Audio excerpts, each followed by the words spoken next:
For decades, the International Monetary Fund has been the scourge of countries that get in economic trouble, yet its authority has never been seriously challenged.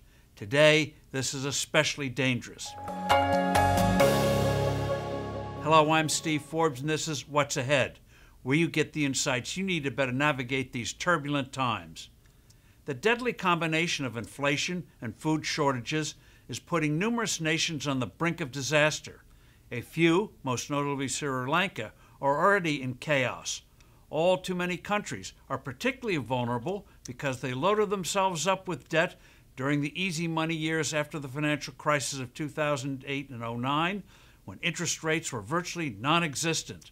With the cost of money rising and open-ended central banks' ATMs now closing, scores of these governments can no longer service their debts.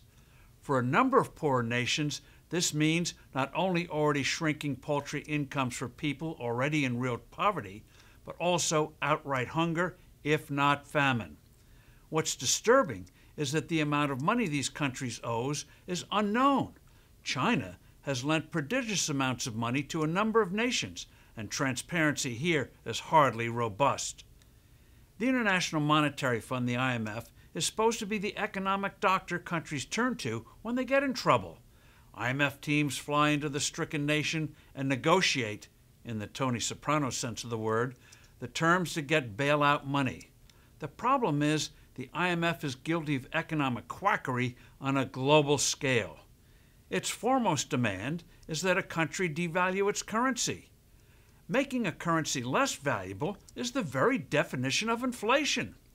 It's like telling somebody with pneumonia to go sit in the snow. The IMF thinks the cure for inflation is making people poorer, so taxes are raised.